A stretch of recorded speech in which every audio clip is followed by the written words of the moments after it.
So tired. Good morning. You know the best thing about having short hair? It just gets better as the hair gets dirtier. So for once a week wash girls like me, it's perfect. I have a very busy day.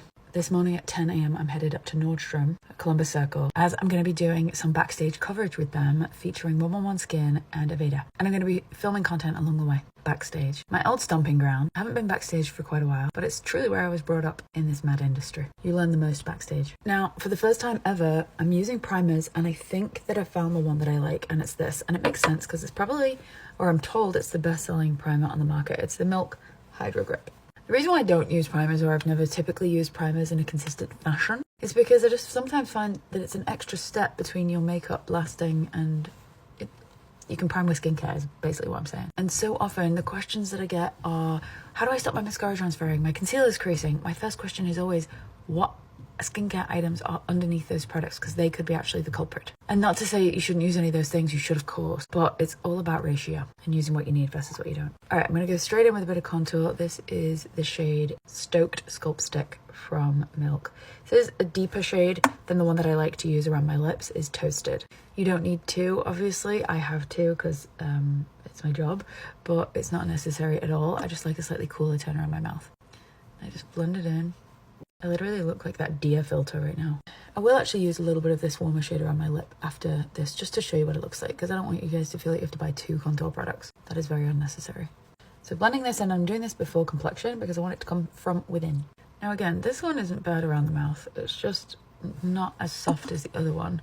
And this is now being blended into the other one, so it's turning it a little bit more grey, but you get the gist. I am going to use this one on my eyelids though. This is a bit too big for my eyelid, but what are you going to do? They are creamy, so they might crease if you put it in an area that has a heavier fold, aka the eyelid. But it's nothing a bit of setting powder or even eyeshadow can't fix. So I go to Nordstrom at about 10 o'clock. I am going to do touch-ups on one of the beauty directors there. Her name's Autumn. I'm so excited to meet her. I hear the best things. And then we're jumping in a car and we're going backstage at Monts and also Alice and Olivia. And I'm capturing the whole thing. I'm almost like a beauty reporter for the day.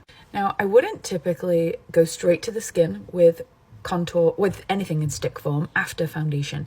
The reason why is because you typically need to blend anything a little firmer with your pressure if it's in a stick form based on the consistency of that product. It's probably a creamy, dense product. And the reason why, because I don't want to pull my foundation around or mess up my concealer in any way. But because I'm doing this before makeup, I typically will do it on bare naked, no complexioned skin. Now this is the Milk concealer in the shade 6C. I'm sort of figuring out if I like this or not, and I'm going to take this. I like the finish of the concealer. I'm just not sure if it's my shade.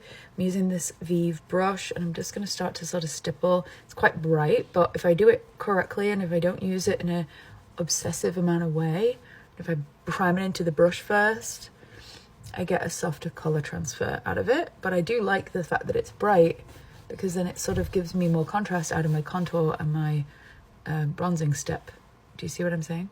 This brush is sort of wobbly here at the neck, and honestly, the best thing to do is just to wait for it to break off and then just glue it back together. This you can't fix. If the bristles come out of here, you can't fix that, but you can fix if it separates from the wood.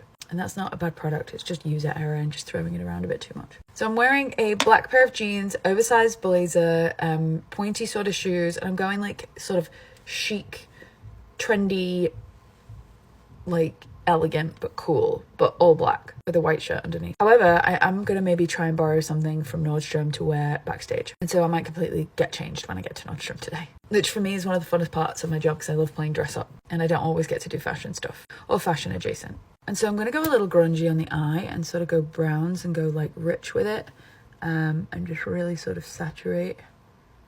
This is a creamy pencil from Nabla. You know that I love these because I don't stop using them.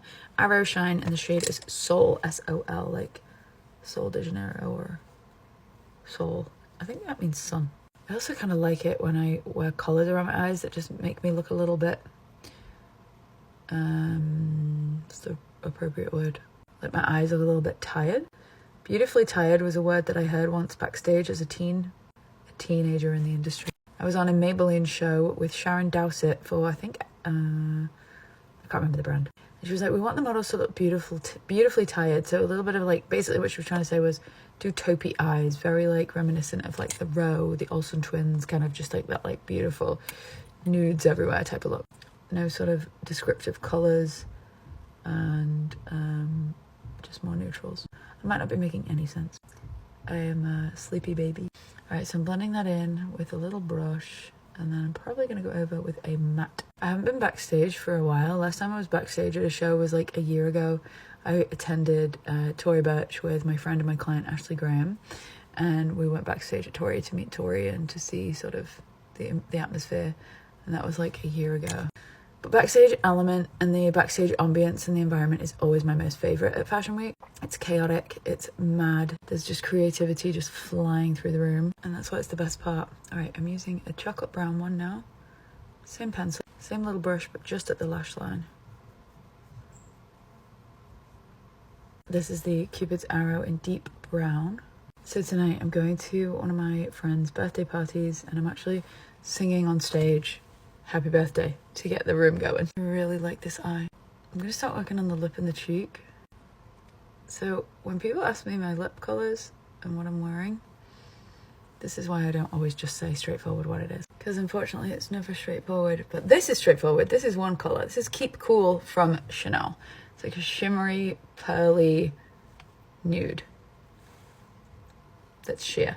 Now, top tip, if ever you're feeling like your nude lip color is too nude, just take your fingertip or a brush and just sweep some pressure overwards, over top, and basically remove some, because by removing some, you're actually showing your natural lip color through, and it's letting that color be more flattering for you. Now, if you're into brown eyeshadow looks, bronzers are your best friend. This is the Simi Haze bronzer in the shade Ibiza. It's called the Sunwash bronzer, and I'm just using this to just add a little bit more sort of oomph up there with a small little fluffy eyeshadow brush. What's left on the brush I'm going to put under there, and then I'm going to go under my lash line as well and just add volume and drama to the shape of the eye.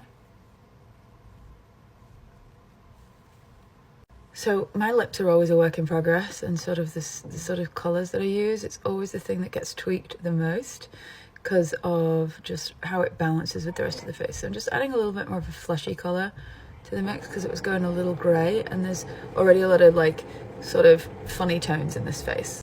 And that's the shower. It's on the other side of this wall. So my white balance is weird, I think, because of this t-shirt, but I am going to add some color to my cheeks. This is Mocha Havana blush from Lancome. It's one of my favorite blushes at the moment. I can't stop using it. It's kind of like a hybrid bronzer blush, so it's not really giving me too much color in the pink or red or sort of berry category, but it's giving me like warmth as well as a little bit of a pinky hue because it's got sort of not pink but like more orange undertones. Do you guys like these like chatty get ready with me videos, or do you find them a little like all over the place and confusing? I'm going to take a pop of this pink. This is 52 blush from Giorgio Armani Cosmetics, just to add a little bit of a pink. That sort of flood color, aka the larger spatial color, is more of this like neutral. I really love this eye. I think it's just sort of cool and a little grungy. It's like delicate grunge. Doing Levitation Lash from Rituel Defi. This is a really nice mascara because it just gives you like a beautiful sort of lifted lash as well as like a lot of volume at the roots. She's a chatty Kathy. I'm really loving using this app. There's something so easy about it and I can't explain it. I just love the fact that I can just put my phone on my desk and just keep pressing stop and start on this button in front of me and just sort of capturing the process. I love showing sort of the raw, the real, the sort of authentic elements of makeup as opposed to a highly edited version. Yeah, and I hope you like it. So if your mascara just isn't quite cutting it, this mascara is cutting it, but I just want to show you a trick. So if you just fan your face and like let the air hit your lashes, just take a little glamour moment for yourself too. Just see how beautiful you are. Not talking about me, I'm talking about you. You're beautiful. So this feels so nice. And now those eyelashes are probably a little drier, therefore allowing you easily to build and layer on more product. And the next thing I'm gonna do is powder, and then I'm done. I lied. I added a little bit of the shade Love from these Laura Mercier lipsticks. These are some of my favorite lipsticks ever. They're softly shimmery, so they just give like an elegant, like rich kind of look. Okay, so powder, I'm just going to swirl it into my brush, tap off the excess, and then just press it down the sides of my nose, under the eye. I'm going to pack a little to-go with me bag with my lipstick, my concealer, and my powder, and that is it. And I will see you in a little bit.